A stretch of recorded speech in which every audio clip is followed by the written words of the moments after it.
사랑하는 1,300만 경기도민 여러분, 존경하는 정기열 의장님을 비롯한 선배 동료 여러분, 경기도정과 교육행정의 발전을 위해 노력하시는 남경필 지사님, 이재정 교육감님, 그리고 관계 공무원 여러분, 도민의 알 권리를 위해 애쓰시는 언론인 여러분, 안녕하십니까? 보건복지위원회 소속 새누리당 공영애 의원입니다.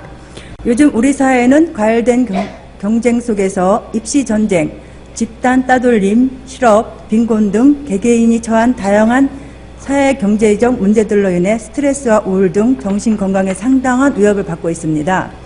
극단적인 경우 분노의 표출이 반사회적 돌발 행동, 불특정 다수에 대한 범죄로까지 이어져 사회 불안이 가중되고 있고 이에 대한 적극적인 정책 마련이 시급한 실정입니다.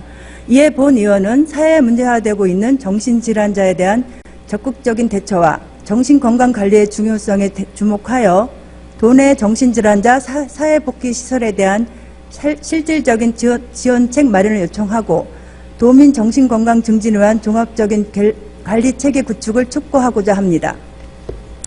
2015년 도내 정신장애인 등록 인원은 1937명입니다. 반면 정신질환자 추적 인구는 97,800여 명에 달한다고 합니다. 이는 사회적 편견으로 인하여 등록을 피하고 있기 때문입니다. 또한 도내 정신질환자 사회복귀시설도 매우 열악한 실정인데 소규모 공동생활 가정이 대부분이고 의왕, 안양, 군포 등 16개 시군에는 설치조차 되어 있지 않습니다. 정신질환자의 회복을 돕고 지속적인 사례 관리로 지역 사회 내에서 안전하고 건강한 삶을 살 수 있도록 하는 등 만성 정신질환자들의 탈원화로 지역사회 복귀 기반이 되는 사회복귀시설의 중요성에도 불구하고 설치 및 지원은 미흡한 수준에 머물러 있으며 지역적 편차도 심각한 실정입니다. 또한 도민들의 정신건강 문제도 간과할 수가 없습니다. 도민 4명 중 1명은 우울, 불안 등 정신건강 문제를 경험하고 있으며 병원 방문 등 정신건강 서비스 이용률은 15%로 저조한 실정입니다. 2015년 정신질환 실태조사에 의하면 일반인의 68%는 정신건강 서비스를 인지하지 못하고 있어 조기 발견이 어려운 경우가 많고 사회적 낙인에 대한 우려는 서비스 이용의 장애 요인이 되고 있습니다.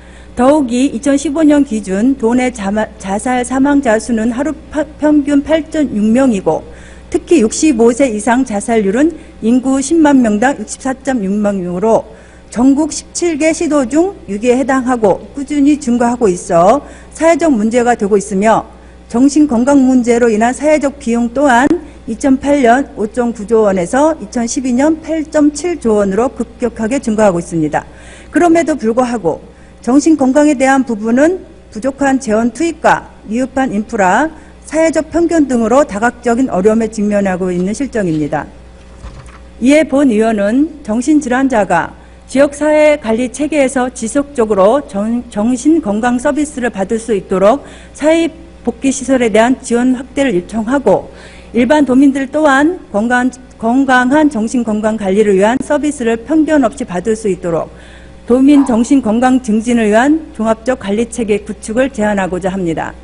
먼저 정신질환자의 회복 및 다양한 정신건강 서비스 제공을 도모하고 사회복귀시설의 확대와 원활한 운영이 이루어질 수 있도록 정신질환자 사회복귀시설 운영 예산의 증액을 요청합니다.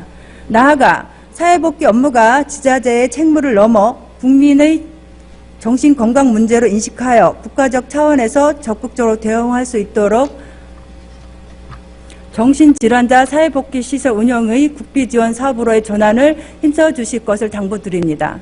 둘째, 도민은 누구나 정신건강 서비스를 이용할 수 있도록 하여 정신질환을 예방하고 삶의 질 향상을 할 수 있도록 정신건강